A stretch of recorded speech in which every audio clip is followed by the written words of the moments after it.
All right. My mind is now on another topic because people had me out there talking about something. I almost feel like changing the topic because once I start thinking about something, I got to get it all out, or I feel like I don't know. It's probably a little bit of an OCD thing, but in a very weird way. If I don't touch something three times, if I don't get the rest of what I was talking to you guys about, I'm gonna feel weird the rest of the day. No. Yeah. So as Elle said, this lecture is about another gospel, how cults, pseudo Christian groups redefine, misrepresent the gospel. Now, the idea of a cult, as I'm using it, there's different ways that you can use that term. You can be thinking of a sociological cult of some sort, where you've got this dynamic figure who's gathered people around him and they're all just following him. It may not necessarily be religious in nature, though it tends to be, because that's one of the ways these people get a following, is by suggesting they have some special insight or what have you. But I'm specifically thinking of groups that will identify themselves as Christians, but they deviate from Christianity in some fundamental way.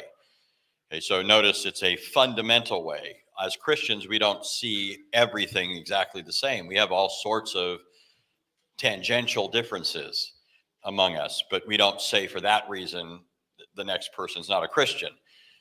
There are certain things, though, that are central to Christianity, that are definitional of it. And every group has a right to say, this is who we are, right? If I came along and said, I am a Hasidic Jew and I believe Jesus is the Son of God who died on the cross and rose again, they have a right to say, you're not a Hasidic Jew, right?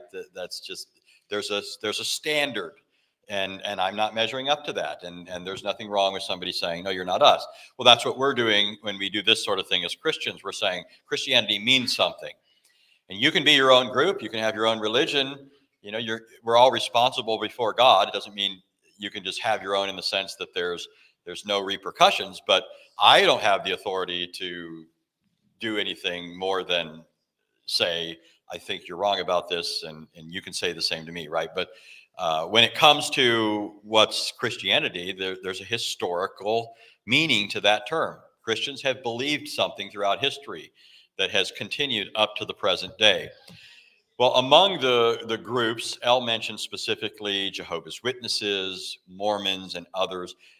These groups, however they might have originated today, they appear in social ways pretty normal, right? They're not like, typically when you think cult, uh, I grew up in the days when the Branch Davidians, Waco happened.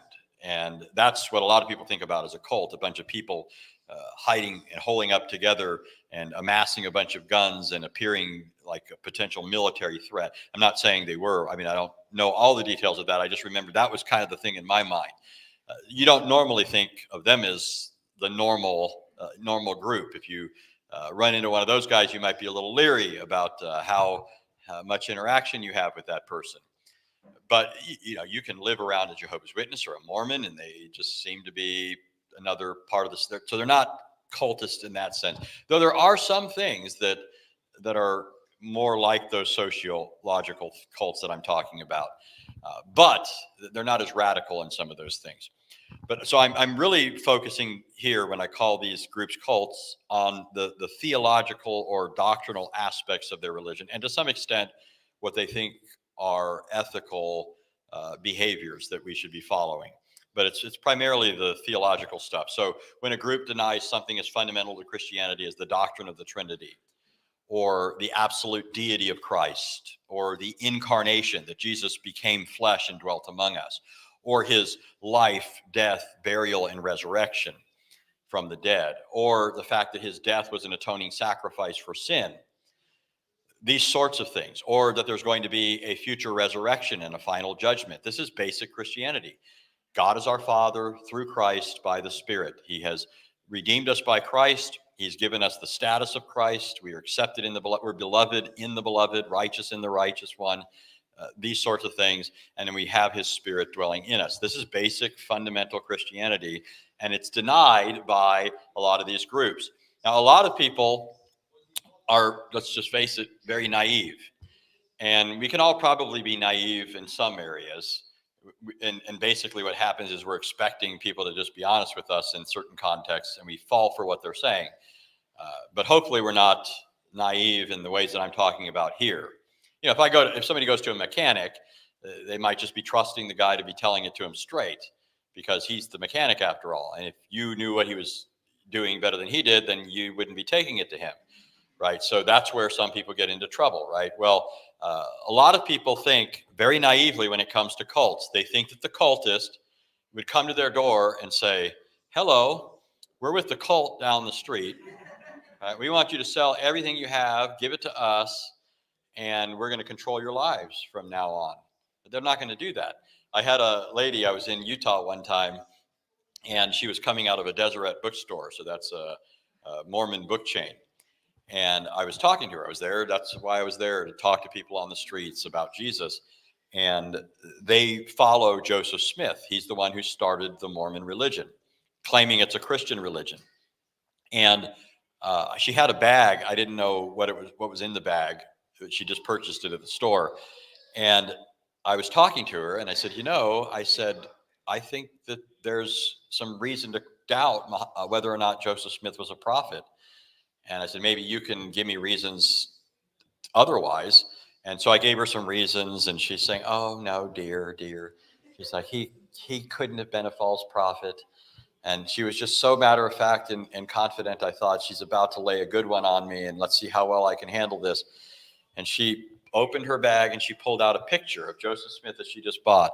And she says, "Does that look like the face of a false prophet?" And I'm dead serious. And now here's the thing. I know that this thing has been upgraded. This is, if you look at the earlier pictures of Joseph Smith, he had quite a honker, right? And I said, "Ma'am," I said, "they're making him look a lot more attractive than he really was." And I say that as somebody with a sizable nose, right? But people are naive. People wouldn't lie to me. They wouldn't say this if it wasn't true. Joseph Smith was a brazen huckster. This guy, before he ever pretended to be a prophet, was in the racket, of pretending that he found buried treasure and other things. Well, what's the Book of Mormon claim? He claims to have found a book of gold plates in the earth, hidden away in the earth. That's just another version of what he had been convicted on before, lying to people about finding buried treasure. So he was a brazen huckster, but Mormons don't typically know that. And then if they're already committed to the religion and they learn about it later, they find ways to sort of suppress it and ignore it and so forth. But the basic fact here is that you don't be naive. Just because a group doesn't call itself a cult and puts on a better face, like the picture of Joseph, they put on a better face outwardly to you, doesn't mean that they're all they're cracked up to be. Right? This is the root of a lot of problems. People being naive that the appearance is not the reality. Sometimes it is. We want that to be the case. When reality and appearance go together, in the case of a person, that's somebody who's sincere. They're not a hypocrite. When you have appearance and a different reality, that's what we call a hypocrite, right? But that means then we can't be naive. A group presenting itself as Christian can't just be accepted as such because they put on a good face. Well, one of the things that's common to a lot of these groups is they want the Bible as part of their religion. The Bible is a prop. The Bible needs to be there. Otherwise, they got to make up their own book. Now, they're probably going to make up their own book too, but they need something as sort of a prop to get them started. What do you do if you're a Johnny-come-lately? One of the first questions that's going to be asked is, well, where's your God been all these years? Right? Why is he just now arriving on the scene? So they want to make the Bible part of their belief system. That gives them some antiquity. That's one thing. Plus, it's got a level of respect by a lot of people. The Bible has some appeal to people. And if you can get them to think that you agree with this, well, then all the better. But they never want the Bible to really be what it is, because then the gig is up. You can't just let the Bible speak then, because it's not going to teach you Mormonism. It's not going to teach you Jehovah's Witness theology, Christadelphians, Nation of Islam, whatever. It's not going to teach these things. So now we've got to do something with this Bible that we've brought over. And some of them will simply say that they have a source that interprets the Bible for them that we all need to make ourselves access, right? So in the case of the Jehovah's Witnesses, it's the Watchtower Bible and Tract Society. They say that the Watchtower has special insight from God that puts them in a position to tell others what the Bible means. They refer to them as Jehovah's theocratic organization. By the way, this reminds me of a tactic, since part of this talk is about the tactics used by cults. It's something useful to keep in your mind. One time I worked at a bookstore, Christian bookstore, back in the mid-90s. And this guy came in the store. I hadn't seen him before, which is, there people came in all the time I hadn't seen, but it caught my attention. And he's going along, and a couple minutes later, I saw him talking to this young teenage girl.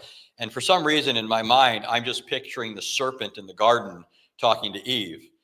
I didn't know this guy, and I'm not pretending I had a revelation. It was just like, I see this older man, like not older in the sense of like 40 maybe, talking to this young teenage girl. And so I thought I ought to go over there and just kind of be aware of what's going on, And so I went to one side of a bookcase, and they were on the other.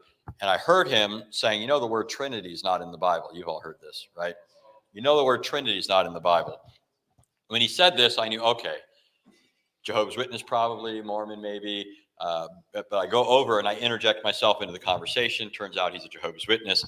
And I said, sir, you realize that the use of a term for something doesn't mean that's when that thing came into being, right? This happens all the time.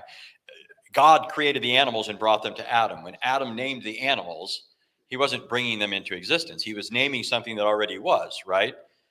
But we do that all the time. We use terms to refer, they're labels for larger concepts. Imagine if we had to say in every sentence, if I want to say God created the heavens and the earth, I got to say, in the beginning, the one God who is Father, Son, and Holy Spirit, co-equal, co-eternal, all this. We would never get to the end of a sentence, if I have to do that with every word. We have catchphrases for things. And that's all we're doing when we talk about the Trinity. Well, then I pointed out to him, you guys have all kinds of terms that you use, and none of us complain about it. We might think that the concept isn't in the Bible, and we'll talk about that, but we're not objecting just because the term isn't there. But what's a term, for example, that they use that's not found in the Bible? Jehovah's Theocratic Organization, right? The Watchtower Bible and Tract Society. We need them to interpret the Bible. Well, they're not in the Bible. There's no Jehovah's Theocratic Organization in the Bible. But here's the tactic, by the way. This is already a tactic. This guy, he conceded. He says, you're right. He goes, you're right. He goes, it's the concept that's important, and we can use terms that aren't found in the Bible. And he left. Well, he found out my schedule at the bookstore. And I didn't know this until later, but he had found out when I worked and don't work. And he would not come in when I worked. He would leave little messages, though, for me. So I couldn't respond back to him. I just got these little messages, right? Well, one day I decided to go to the store when I wasn't working. I had to pick up something or whatever. And I go in there, and guess who's there? He's there at the store, and he was talking to some young man. And I kid you not, I walked up to him, or I was walking up. He didn't see me yet. And guess what he was saying? The word Trinity is not in the Bible, don't you? And I came around the corner and I looked at him in his face. He got red. And I said, sir, you know that you are lying. You conceded to me the other day, this is a bad argument, and you're still using it. People do this all the time. They do it all the time. This shows a lack of integrity, for one. If you have the truth, you shouldn't have to lie in order to communicate it. You should be able to give good arguments. So this is a tactic. This is something that they do all the time. And it's a lie. It's a lie constructed in order to refute the truth about God. But that's a bit of a rabbit trail. The issue here that I'm trying to drill home is this idea that they have the need, they say they have a need, and we have a need for a group of people that is in contact with God to interpret the Bible for us.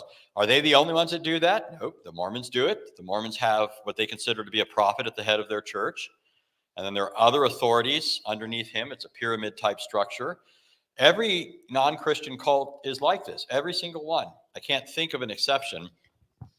And you also get this in some of the major would-be branches of the church. Roman Catholicism claims the Pope is infallible. The councils of the Roman Church are infallible. You need them to interpret the Bible. Now, in objecting to this, none of it is intended to say that God hasn't given us people that are helps along the way in understanding the Bible. I'm not even denying that there are other authorities, but they're all subordinate, right? Parents are authorities. My parents had authority over me growing up. I was supposed to listen to them. That doesn't mean they have ultimate authority. If my parents told me something I didn't like, I had to do it. If they told me something God didn't like, well, then I could say his authority trumps yours. Your authority is derived from him, right? If they told me you shall murder and God says you shall not murder, they don't have that authority, right? They have authority to tell me I got to keep my room clean. I can't go out past a certain time, right? They have a level of authority that God has given them that I'm supposed to honor. But it only goes so far. It's a derived authority, it's a limited authority, and so forth. Well, if all Rome was saying is God has given his church leaders and so forth, and these leaders have a responsibility under God to help us in our growth in Christ, that's one thing. But what they're claiming is they're the infallible authority. So much so that you can't interpret the Bible without them. You don't know what the Bible means, and think about it, after all. If you put two people in a room with the Bible, they'll come out with three different interpretations, they'll say, right? Well, I'll tell you that if you give a Roman Catholic, two Roman Catholics, a Roman papal encyclical and set them in a room, they're going to come out with four interpretations. I mean, it's simply a fact. This isn't an argument against the Bible being the ultimate authority, that some people misuse it, right? Some people misuse guns. They misuse their forks and knives. That's not an argument against these things being what they are. God says this word is his word. It's to be used as our ultimate authority. But it's also built into the Bible that it is self-interpreting. I've talked a lot with Laura about this, or a little bit, and I've tried to illustrate it at points in what I've done this week. Many of you may not have been there, but on Thursday, I spoke at another place with several people, and that's basically what I was doing. I was showing how the Bible interprets itself.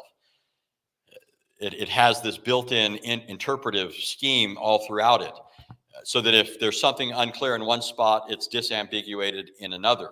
And so there's a work to be done there. That means you have to read the Bible. You have to look elsewhere and see that in order to get something disambiguated, but it's all built into it. The Bible was written for us to know. And we're supposed to know it precisely so that we are not caught off guard and we're not naive when these people come to us and say, oh, the word Trinity is not in the Bible, right? When I had people coming to me, so a lot of Christians will be Christians, and this happens, and there's nothing per se wrong with it. They become Christians before they read the Bible. They hear the preaching, they hear the gospel preached, but it shouldn't stay that way. You should read the Bible. Well, my experience was the opposite of that. I read the Bible before ever being a Christian.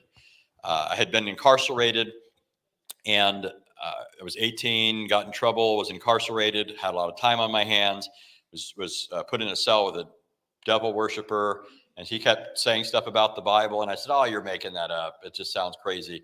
And so he told me how to get a Bible, and he couldn't show me what he was saying, and I had a lot of time on my hands, and I thought, well, might as well read this thing.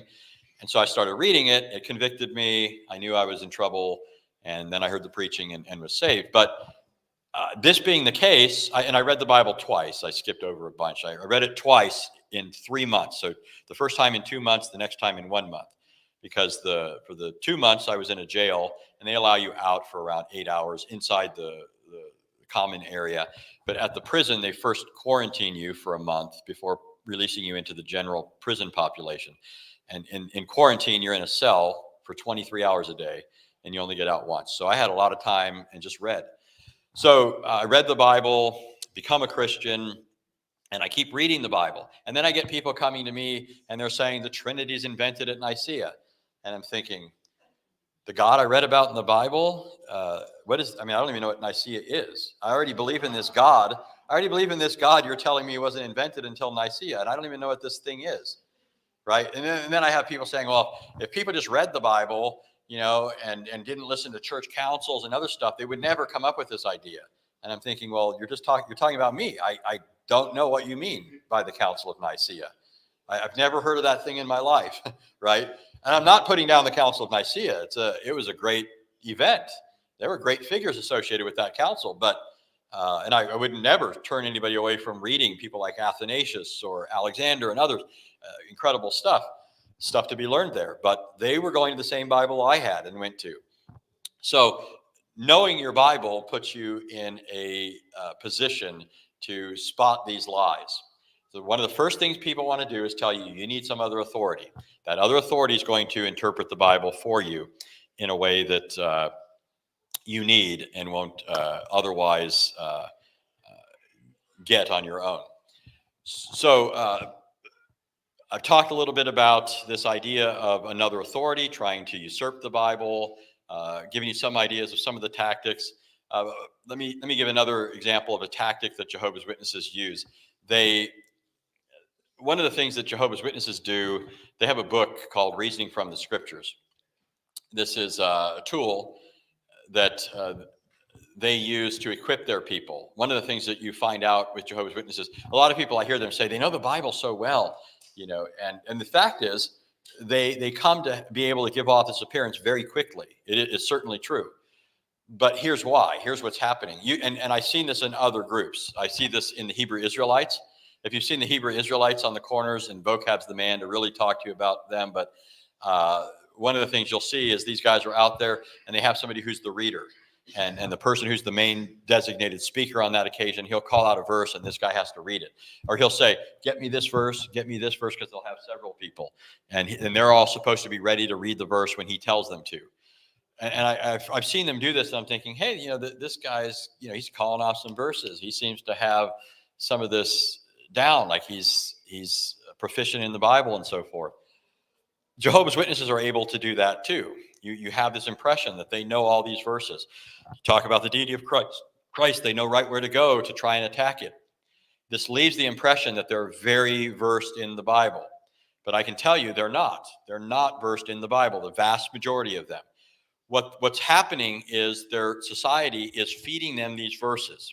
It reminds me of when I was a kid, we had all these Bible verses on this little scroll on our kitchen that we would move, and it would show a new Bible verse, just a collection of Bible verses, John 3:16, Matthew 6, seek ye first his kingdom, God so loved the world. And I saw these verses and I remembered them. When I eventually became a Christian and was reading my Bible and finally ran across some of these, I was like, oh, wow, that's where this is. And it's so much more pregnant, in terms of its meaning than I had ever realized. There's more going on here. But I knew these verses without knowing anything about their context. But Jehovah's Witnesses are given books that basically have all these verses that they're supposed to memorize and use for certain occasions. And it gives off the appearance of having a good understanding of these books and of what these verses mean in context. Try and talk to them about the context. They're clueless. Well, in this book, Reasoning from the Scriptures, one of the things that they do is they tell their people, if the Christian says this, then you say this, right? And if they come back with this, then you say that. Now, what this does is it gives them this, it's rote, right? It's just memorized material. When you're talking to them, well, first of all, when they're talking to you, you're getting the impression like, wow, he's just, ticking this stuff off. And I don't know what to say now at this point. But what's happening on the other side is not what we call thinking, right? This person, when you say what you do and he responds to it, nothing has really happened in terms of, thought in their head, except in the sense of recalling information, right? They're not thinking about what you're saying. They already have the answer. Somebody's already thought for them, right? When I saw this early on, I started thinking, so any discussion I have with these guys, I'm going to say something, then they're going to say this, and then I'm going to respond, and then they're going to say this. I've got it all right here. One of the things I can do is I can see what I would say to these subsequent responses, And I always knew, though, that I could eventually get them to the end of responses when they would eventually have to start thinking for themselves. But there's a part of the problem here is, if you've got a short conversation, you don't have enough. It's like a chess game, right? You don't have enough moves left to check the person. So what do you do in that scenario? Or what do you do if you don't want to waste time trying to get through all of that before you're really talking to the person? Well, one of the things I started thinking is, hey, wait a minute. They've told me all the stuff they've tried to think through. Like, I could go into John 1:1. Maybe you've talked to Jehovah's Witness. I could go into John 1:1 with them, and I could talk about the grammar, and I can show they don't know the language. Right? And Christians who don't know the language can refute them without knowing the language. I'm not suggesting you need that. But they think they know it because the Watchtower told them what to say. And I can go through that and expose that. Do I want to spend all that time? It can be very time consuming. But I've got a book that tells me everything that they've thought through, and therefore also what they haven't thought through. This is where I started really doing a lot of Old Testament stuff. A lot of people, when they think of the stuff I do on the Trinity, they've heard me talk on the Old Testament. It's because I realized none of the cults are dealing with the Old Testament, right? None of these other religions are dealing with the Old Testament. In fact, everybody's taking for granted it's not in the Old Testament. And so I thought, if I go here, they don't have a pre-programmed response. They've got to respond to me off the cuff now. And so I go to passages like Genesis 19:24. The Lord rained fire and brimstone from the Lord out of heaven. And by the way, I didn't say in my last lecture, in the Targum, the Jewish Targums, the ancient Jewish paraphrases, it says, the word of the Lord rained fire and brimstone from the Lord out of heaven. That other person who is on earth called the Lord is in the Targums called God's word. His memra in Aramaic, logos in Greek. So this was a Jewish concept. This, by the way, tells you why another tactic used by these groups is erroneous. They'll often say, the Jews don't believe this. And I always say, what Jew? What do you mean the Jews? You act like there's some monolithic thing called the Jews, as if Jews haven't had divisions in their history, right? But why assume that a Jew today is the benchmark of what Jews believed in the first century? Simply not the case. There were factions. Look at the New Testament. Sadducees, Pharisees, Zealots. There are other groups that aren't even mentioned in the New Testament. The Qumran community, the Herodians. I mean, there's a whole bunch of groups. Don't say the Jews. You could say the Pharisees, but wait a minute. The Pharisees had the school of Shammai and Hillel, and they had their variations. So I started going to the Old Testament a lot. Notice, all this, though, assumes you know your Bible. You've got to know your Bible to deal with these groups. So one main thing is they want to assert another authority that you're supposed to submit to. They want to employ certain tactics, like this word is not found in the Bible, so it's a word concept fallacy. They like to get pre-programmed responses and just regurgitate it. And a lot of it is full of erroneous reasoning. One of the things, like in John 1:1, one of their arguments for rendering, John 1:1 says, in the beginning was the Word was with God, and the Word was God. So they say it should say the Word was a God. Now, one of the first things you can do here immediately is challenge them on one of their challenges to us. They usually say we believe in three gods.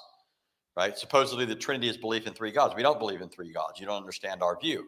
But now you're telling us, in order to avoid calling Jesus God, that he's simply a God. Right? You've now got a contradiction. If there's only one God and we don't believe in one because we're Trinitarians, well then, what is this a God doing over here? Right? That's a huge problem. And it doesn't help to say, well, there are other gods in the Bible. I mean, the Bible tells us there's one true God and all other gods are false. So you can't say, well, Jesus is a God in the sense that these other beings, because that would make him a false God. But one of the things they say, because they'll try and use the grammar, and it's wrong, it's bogus. I won't even go there. It's not going to be helpful. But I can tell you, I had years of Greek. It doesn't mean a God. But what they'll say is, trying to trump the grammar, they'll say, well, notice it says the Word was with God. So how can the Word be God if the Word was with God? That doesn't make sense. Now, I'm not rejecting reason when I say this, but I am trying to put reason in its place. First of all, you don't determine what something says based on whether it makes sense to you, right? It says what it says. And if you think it doesn't make sense, then you shouldn't believe it, right? That's the proper response. You don't get to say, well, I don't think that makes sense, therefore I can change it. That's not warrant for doing that. That's just not the way we proceed with things, or should. But notice what they're doing. They're making reason, they're giving it priority over God's word. And what they mean by reason is what is sensible to them. But it's not always the case that what's sensible to one person is sensible to another. What they're doing here is they're actually confusing reason and experience. If I told you I saw a unicorn the other day, and a unicorn is what? It's like a horse with a horn, right? Now, somebody might say, oh, that's illogical to believe in unicorns. So what are they saying when they say this? Are they saying I'm violating the laws of logic? I'm not. Even if it's wrong to believe in unicorns, it's not a violation of logic, right? The logic means something can't be both A and not A at the same time in the same way, right? But what contradiction is involved in me speaking about a horse with a horn? There's no contradiction there. It's not. I'm not saying A and not A. There are other laws of logic, but this is just illustrative. There's no violation of logic in that. What they mean to say is it's unreasonable to believe in that because there's no such things as unicorns, which is a way of saying we've never experienced a unicorn ever. Now, in one sense, I could be nasty here and I could say, well, what if somebody concluded that pigeons are all white because they've only ever seen white pigeons? What do you do when you see a black pigeon? Now, all of a sudden, what you thought you knew based on experience has been falsified by this new experience. How do you know there's not a unicorn out there? Have you been everywhere? I could do that sort of, I wouldn't. But my point is, they're just saying it's unreasonable because I've never experienced this. Well, when it says the word was with God and the word was God, is it a contradiction? Or is it this kind of description fits a being that I've never experienced anywhere else in my life?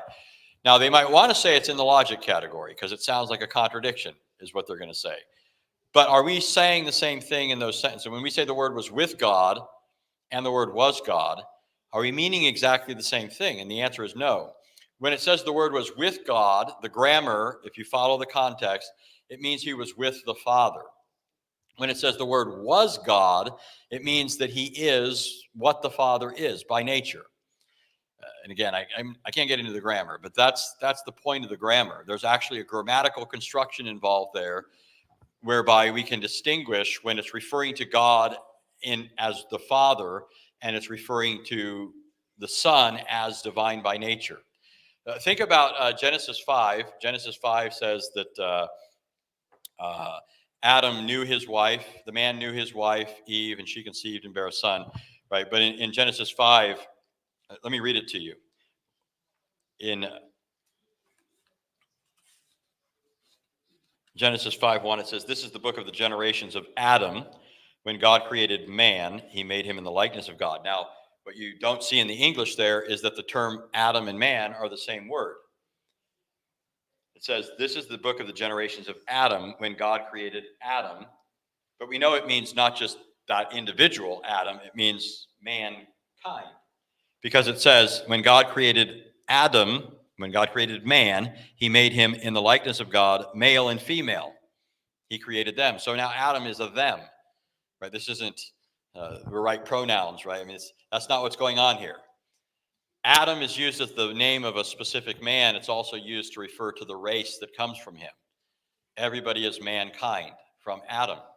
Well, that's what John is doing in John 1:1. He's saying the word was with God. God is there being used to refer specifically to the person of the Father.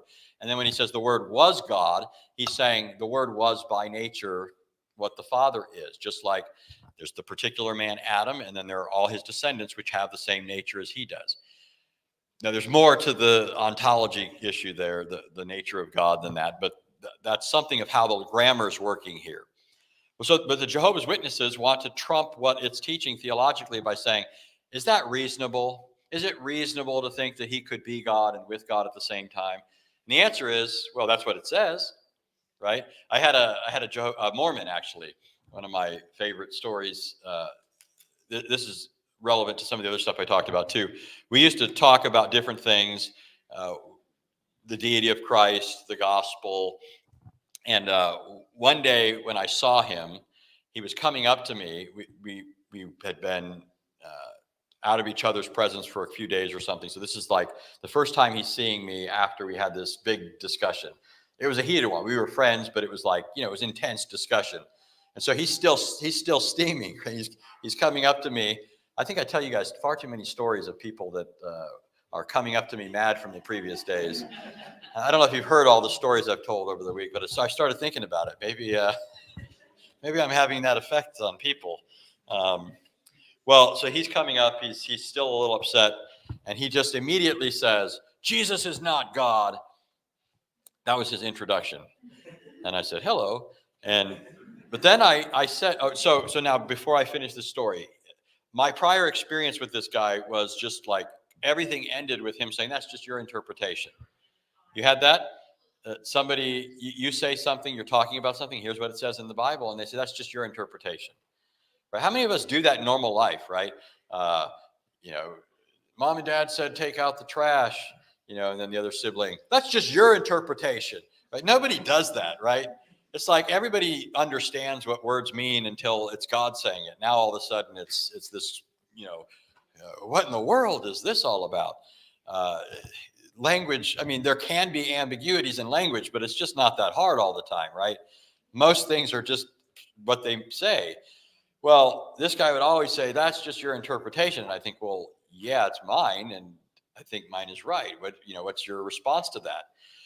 And anyway, so this day he's coming up to me and he says, "Jesus is not God."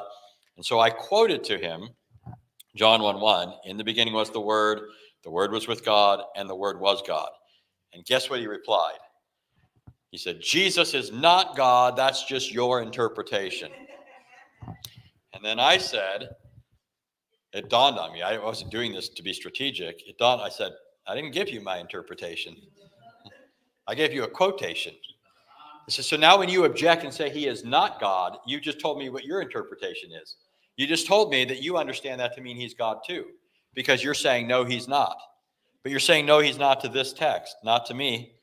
I didn't give you." So anytime I can, when it's with a group that disagrees with something, I try to show them a verse without telling them that it's a verse of the Bible. Now, this only works if the person doesn't know where this came from. But I have a father-in-law who's Jewish. My wife was Jewish when I met her. She became Christian, and then we got married. But my father-in-law is still Jewish. And one day he came over the house. We usually would get into big arguments, and see, there's another. We get into big arguments, and he came over, and this was a tactic of mine. I've got tactics too. Not all the tactics are bad. When the tactics are not necessarily bad, there are good tactics and bad tactics. But he came over the house, and I wanted to do something, and so I was setting him up. I said, "Dave," I said, we argue all the time. I said, "I don't want to argue today." I said, here's what I'm wondering if we can do. And I really did want to argue, I'll be honest. But I was just trying to rope him in. And I said, "I wonder if I could do this." I said, here's the deal. I said, you give me enough time to read this chapter. I said, "I'll read this chapter, and then I want you to give me your honest response to this." And then I said, "You can say whatever you want." I said, "I might make like one brief comment, but other than that, you have free reign. You can say whatever you want." And so he said, "Okay." He's like, "Oh, this is perfect. You'll be quiet for once, and I get to talk and talk." Well, so I read to him Isaiah 53, but I didn't tell him where it came from. And other people have done this. I'm sure I'm not the first, and I've heard of others doing it, and they didn't get it from me. So it's, but I read Isaiah 53, and I said, "What do you think about that?"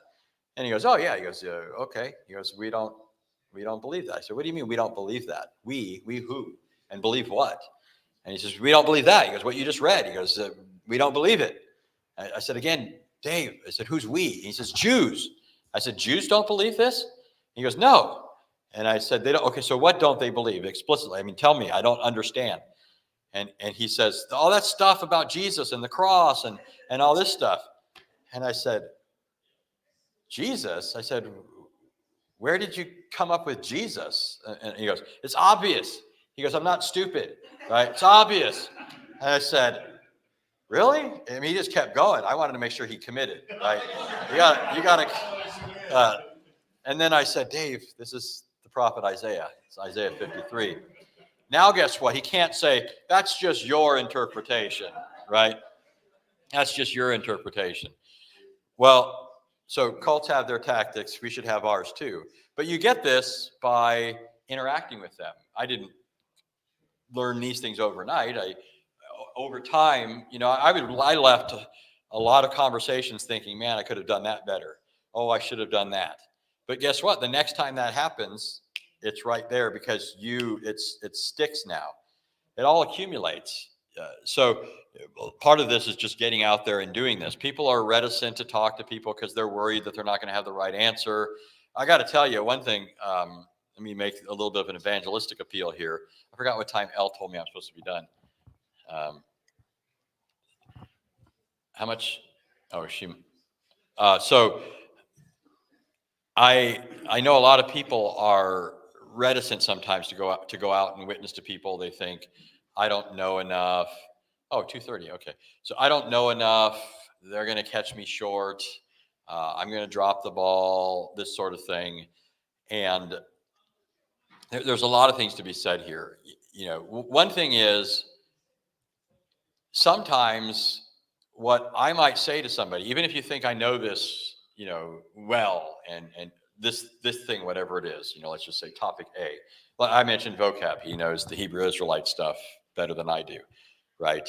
Does that mean I can't go talk to a Hebrew Israelite? Does that mean you can't?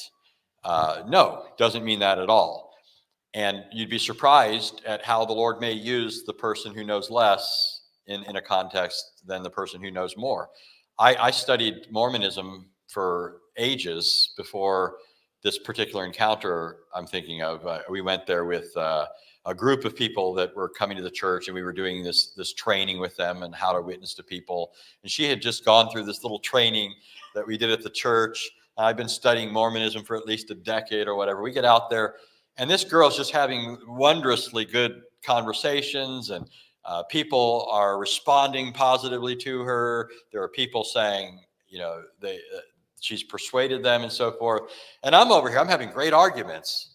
I mean, I can tell you, we're getting down into the nitty gritty and all this stuff. And I'm not saying nobody's ever been converted through all this. I'm just saying that I'm looking at this thinking, the Lord's just using this young girl to communicate the gospel. And maybe if I spoke to those people, I might have spoken over their heads. I might have, there's any number of reasons why I may have failed to, when I say fail, I just mean I might be doing my duty before God and all that, but I'm just not the person that he's using for that. So don't assume, people are reticent to do this because they think they can't do it, but you can. And you'd be amazed at what actually gets through to people sometimes. AP was up here the other day, and he was talking about the wondrous contrast between the Christian response and the Muslim response to things that he does, right? He's an atheist. That speaks to people, and it may, I'm not saying that will be what converts them, but it may be what gives them a willingness to want to hear you. It does things. And so the more you do this sort of thing, the more you learn their tactics, the more you learn. So don't be reticent to get into this, because you can be used as anytime that you're doing this. From day one, you can be useful, and then it'll all grow, and it can become more useful. And hopefully you can be as effective 10 years into it as the first year, and not just be good for getting people angry at you. I'm overdoing it a bit. I don't only get people angry. There are plenty of good responses, but just trying to encourage you along these lines. Don't be naive. Cultists have their tactics. We should have our own tactics too. There are legitimate tactics. We don't want to use deceptive tools, but there's nothing deceptive about saying, hey, I want your honest impression of this, and not telling them where it comes from. That you're getting their honest impression. It's like if somebody being dishonest with me, if they put a screen here and they want me to taste these two drinks and tell them which one I think is better, they don't tell me one's Coke and one's Pepsi or something like that. No, they want a blind test. They want my honest reaction. Well, I want your honest reaction. We should develop tools to talk to other groups just like they have tools when they're talking to us. And we should be aware of their tactics. We should be aware of Satan's tactics, that he wants to usurp the authority of the Bible. He wants to make you think that you can't interpret the Bible. He wants you to make you think it's a difficult thing. And so just throw up your hands and turn to some other group. He wants you to fall for things like, oh, that word's not there, therefore the concept's not there. He wants you to think that if somebody says, oh, that doesn't make sense, therefore it's not true. Right? I don't know if I finished that thought there, but all they're really saying in John 1, when they say that doesn't make sense, is they're just saying the God that would be describing is not like any being I've ever encountered. And I'm always thinking, okay, we're making progress now. That's exactly what I'm telling you. He's not like anybody in your experience. He's unique. So don't be cowed by that sort of thing. Just because somebody says something's unreasonable doesn't mean that it's not true. It means that maybe it means they don't understand, but they don't get to change the text just because it strikes them as inconsistent. The text says what it says. You have to conform your thoughts to the text if you're going to pretend to be Christian, right? You don't get the liberty of conforming the text to your opinions. All right, there's a lot of things I could have said. I just wanted to kind of give you a flavor for some of this. There's a lot more I could get into, but just something to sort of get your mind going, your wheels turning. This is the sort of stuff that you should develop in your own thoughts as you're going out to witness to people, your own family members, and there's far more than I've said here that you can expand on this with in order to deal with them. So I'll actually let you guys from this point on sort of direct this and sort of bring up what you want me to address.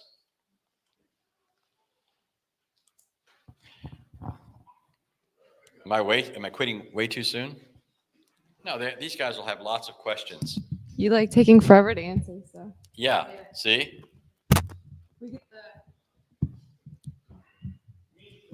So you guys have until 40. What? You have until 40. Okay, to the 8. Okay. I talked to a Jehovah's Witness, a little group in California, and then a Mormon in Rochester, New York. And then basically when I gave the gospel of Jesus, saying to believe upon Jesus that he died for our sins, that's how we're right with God. They were trying to agree with that, but initially on one of them, I called them out because they said, well, you're living the best you can. I think Jehovah's Witness said, they said, you do the best you can, you live the best you can. And then I said that, and then he kind of like disagreed. So, but wait a minute, with all due respect, you said this first. Now you're saying that. But is that something that's newer for me that I've been seeing now this year, that they're trying to agree with me on the gospel? Is that just to get me out, or what do you think? So one thing is, and I, in my mind, thought to bring this up before and didn't, but one thing cults do is they redefine terms. So we think we're saying something and they're hearing the same thing, but they're not.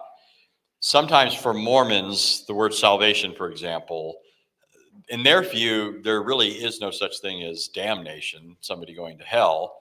I've had some Muslims that got so mad they'd say, you're going to hell. And I always think, man, I really must have worked him up, since in his view, there is no hell. Why am I going there, right? So but I've had some tell me there's only a few people going to hell or whatever. So I guess I made the cut. But in their mind, everybody is going to be saved. When Jesus died, he died for everybody, whether they believe or not or anything else. Everybody's going to be raised. But not everybody's going to go to the second heaven and the third heaven. Some people are going to be like lower caste people down in this first heaven. Good Christians and bad Mormons might go to the second heaven. But then only Mormons that were good and followed all the temple rituals and all that will be in the third heaven and reach exaltation, right? So when you say, how are you saved? Is it, they're thinking, oh, how is a person going to be raised? Well, Jesus died, so everybody can be raised. Everybody will be raised. Jesus died. That's their idea. That's not what we mean by salvation. If you say it's by the death of Jesus, some of them might say that and think they're agreeing with you and not lying to you, but it's because they've redefined things. The Jehovah's Witnesses will say that, but here's the other thing, and I always bring this up with Mormons. The Book of Mormon says you're saved by grace after all that you can do, right? So I always say to the Mormon, have you done all that you can do? And they always mince words here. You gotta hold them to this. They'll say, I do the best I can. And I'll say, but have you done all that you can do? They can't say yes. Everybody has to say, I have not. But notice, you're saved by grace after all that you can do. Mm-hmm. So you're supposed to do all that you can. This is the way their official leadership describes this. You must do everything in your power, and then God will do whatever you can't. So have you done all that you can do? Another thing I do with Mormons is I say, in Salt Lake City, they have this replica of the 10 Commandments. And so I would go and stand in front of it. And, I've got the 10 Commandments right there, right? It's in Temple Square. And I'd stand there and I'd say, you guys believe that salvation ultimately, so I'll use terms like this because I know how they're misusing terms. You believe that ultimately you don't get ultimate salvation unless you keep the 10 Commandments and then the temple rituals and all that kind of stuff, all the other things that are required. And then you become gods. That's official Mormonism. Mm-hmm. You become gods. God the Father became a God. He had a God before him. He had a God before him. Here a God, there a God, right? Everywhere a God, God. It's gods all the way down kind of thing. And so I'll stand there and I'll say, you guys believe that in order to become gods, you have to keep these 10 Commandments, right? And they'll say, yeah. And I say, well, if you keep these, but if you're a Mormon, you can't keep these 10 Commandments. And they say, what do you mean? Well, the first commandment says you shall have no other gods, right? So if the requirement to become a god is that you keep the first commandment, then you can't be trying to become a god, and you can't think that God became a god. I mean, usually what happens, I say, which one is your God? If you're only, they'll usually say there's only one God for us, right? All the gods that are out there aren't gods for everybody. They're gods to the people that are under them.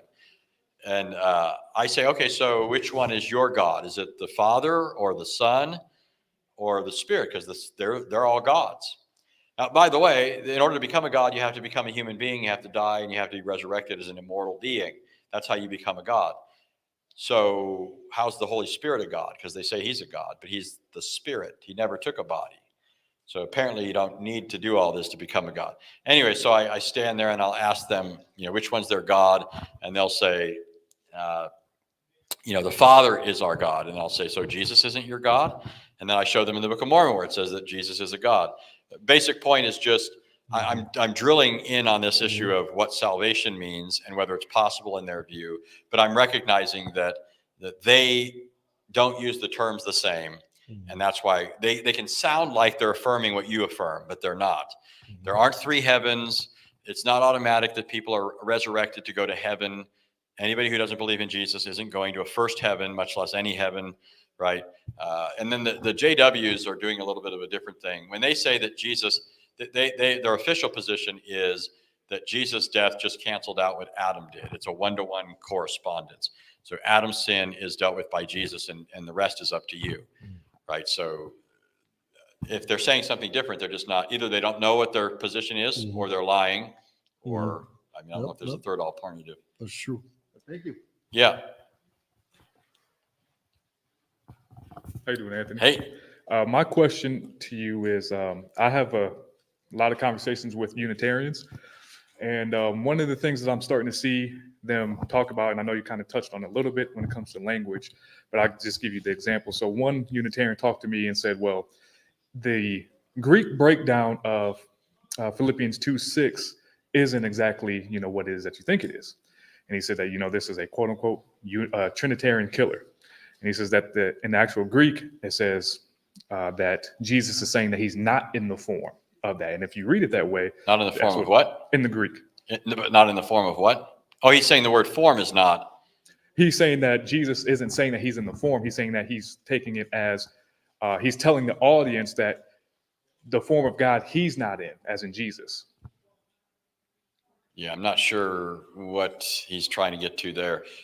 So one, it's Paul talking, and he says, although existing in the form of God, it uses a present active participle, which is significant. It's saying existing in the form of God, continuing as such. It's not like he existing in the form of God. He took on himself the nature of a servant. And the reason this is significant is because it's saying when he took this form, he didn't cease to be in the form of God. So it's Paul talking, and he's exhorting the Philippians to humility. Even though you're equal to your fellow Christian brother or sister, you should humble yourself and serve them. And so he's appealing to the example of Christ. If Christ is not equal to the Father and humbling himself, then there's no grounds there for the exhortation. The whole thing turns on Jesus being equal to the Father and nevertheless humbling himself and serving the Father for our sake. But I don't know if that addresses it, but I'm not sure I understand what he's So saying. if I get a chance, I'll ask a little bit more in depth and detail. But thank you so very much. Okay, yeah. Thank you, by the way. This was an awesome discussion, and I really appreciated a lot of what you said, and especially like when you're witnessing to people, it's practice going out and literally doing it and speaking to these people, and I don't know, and you have woulda, coulda, shoulda, did all this stuff, and anyway, I have a specific scenario where it happened, and I was wondering if I could get your take on one of these woulda, coulda, shoulda scenarios. I was in my car, and there's this young girl, probably in her late teens, and she came up to my car, and she's like, "You want to come to church with us?" Like, okay. Like, I'm like, all right, what's the name of your church? And she's like, something of the Latter-day Saints. I'm like, wait, you're a Mormon? She's like, yeah, that's just a different branch of Christianity. And I'm like, you guys, it's like, do you believe the Bible? She's like, yeah, we teach the Bible. I'm like, Old and New Testament? Yep, we do. And I'm like, first time I'm interacting with a Mormon. I'm from New Jersey originally. We don't actually have a lot of Mormons. We hear about it. And I live in Kentucky now. And I think I was just so surprised. But she's like, yeah. And I'm like, and the conversation kind of ended there because I was like, okay, I didn't know what to say or where to go. So I'm probably going to run into more Mormons. Yeah. How should I have handled that? Yeah. So, I mean, my experience is when they first meet you, they play up our commonalities, our apparent commonalities. Some of them might even be commonalities, but a lot of them are only apparent commonalities. So, for example, Mormons will come and they'll say, Heavenly Father, says this, and Heavenly Father. So they're talking about God as Father and so forth. But they might as well if I say, my father left me an inheritance of a car or something when he died. You understand what I mean by father there, and it's entirely different than if I say God the Father sent his only beloved Son into the world. Now I'm not talking about some mere creature, right? I'm talking about the infinite, eternal God sending his eternal Son into the world, right? Well, you have to realize that when you say father and they say father, they may not, and they do not mean the same thing. They're thinking of a literal man from all, this is how he's always been in Mormonism. He became a god. The father that they're talking about became a god. He had a god. He became a god. And so you think they're talking about God the Father, but they're talking about some being that lives on a star near the planet Kolob. Literally, that's what they think. He lives on a planet. If he's an embodied being, then he has to be on some planet, and it's near the sun, and so forth. And so sometimes, if you just ask them questions like, "What do you mean by father?" and they think he has a literal wife and had spiritual offspring. All of us are, first of all, spirits born to physical gods. And then these spirits eventually come into this world and get a body. And then we grow up. And the reason, why babies cry?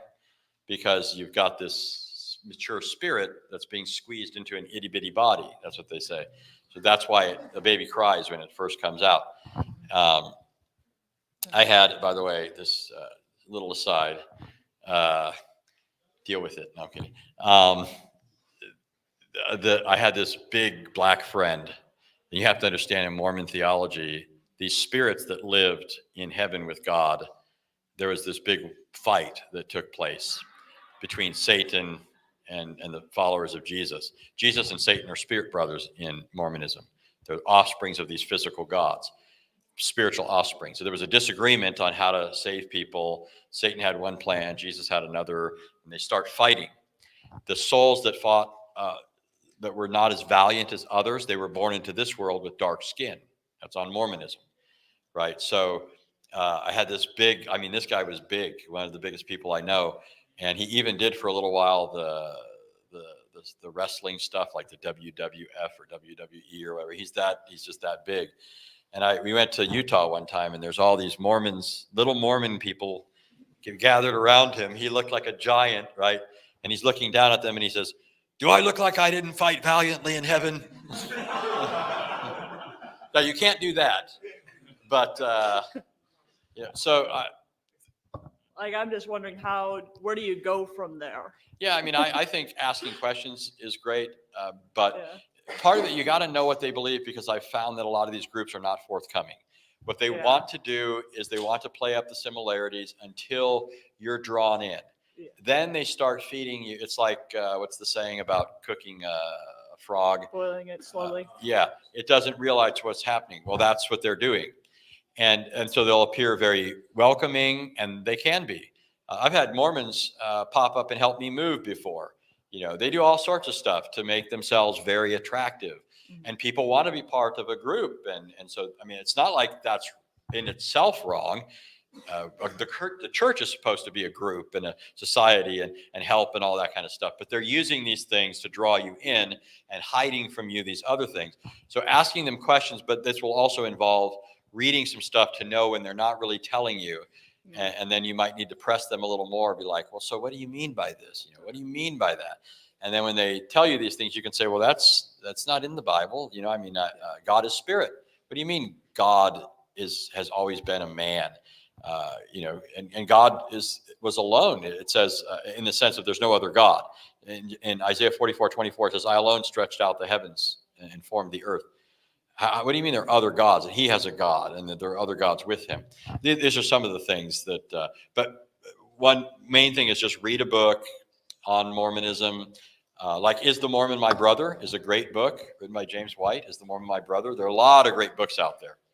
So I would recommend that, and just asking them questions and then comparing that to the Bible and bringing it up to them. You know, I thought you said you believe the Bible, but this isn't what you're saying. Awesome. Thank Yeah. you. Hi, Anthony. Hey. I think that's great advice for cults that have a definite form to go out there and study what they preach, and like for like Mormonism and Jehovah's Witnesses and Islam, see what they're saying. I've encountered in my life more amorphous cults who, like New Agers, who are kind of taking and overloading Christian terms, and I don't always catch that. So how would you recommend going about drawing out that physical form for non-established cultic practice like that? Usually what I love to do, I didn't speak about it much, at least not in this lecture, but what I love to do when I meet people is I always say, you know, first of all, people are always bringing the rope to their own hanging in these discussions. And I always say, let them give you the rope that you're going to hang them with. And I mean this in a good sense, right? The more they tell you, the more rope they're giving you, right? So when I go to people, I have like in my mind questions that I have that I want to ask them. Things that I, as a Christian, have an answer to that I believe is the right response, right? So I want to know from them what exists, what is real, what is the nature of reality, where did it come from, who am I in all of this, what am I supposed to do, do I have a problem that needs a solution, like a salvific problem or some other kind of problem? How do I achieve that, whatever that end goal is, and you know, all these sorts of things. And I want to get all that from them so that now I know what they believe. And the more I can get out of them, the better. And so even though I'm, when I'm having a debate with somebody, it's usually I'm interrupting people when I already know their position kind of thing. But when I get somebody I don't know, it's like they got all the time in the world to talk, because to me, the more you tell me, the better. And then I can work with that. At that point, I can then begin to say, well, how does this fit together with that? How does this part of reality fit into this thing? So if I'm talking to, I think you heard me talk about Buddhists the other day, maybe. If I get a person who's like, New Agers tend to buy that element of Buddhism. They'll say all is one. And your problem is you make distinctions, right and wrong, true and false, all this kind of stuff. If this person's telling me there are no moral distinctions, there's no logical distinctions, there's, all is one. And then they're my neighbor. First of all, I can let him talk to me as much as he wants because I'm going to see him again. And then I go outside the next day and he's mad because the town kids were getting drunk in his field and doing donuts and tearing up his ground or whatever. And then I think, well, what are you so upset for? There are no moral distinctions. All is one. It's just it's all an illusion. So the more they tell you, the more you can work with, I think. And so there's no harm in letting them talk as much as they want. Cool. Thank you. Yeah. Okay, I'll be quick. I'm told to hurry. So thank you for all of this. It's very fascinating stuff. I have 2 questions. We may not have time for that, so I'll just start with one. Firstly, would you describe modern day Freemasonry as a cult? And if so, how do you deal with Christians who are also aligning themselves with that? Yeah, so first, I'm not an expert on Freemasonry. I do know that in terms of its origins and what takes place at the upper levels and so forth, it's definitely non-Christian. The vast majority of people that enter into it just don't know a lot of those things. So they should be informed and told, this is what you're a part of. I wouldn't necessarily condemn them if, they don't know what this involves. Then, it's not like they're really embracing this. They just think they're getting part of a good group, a fraternal organization or something, and they're going to do good works and so forth, philanthropic works. But there is something problematic even at the lower level. Like why? I mean, I don't understand why a Christian feels the need to be part of something that we're supposed to have in the church. Like, isn't the church supposed to be the hub of all that sort of thing? Our main duty is to preach the gospel, but along with that comes other fruits that we're engaging in helping people, helping the poor and helping others.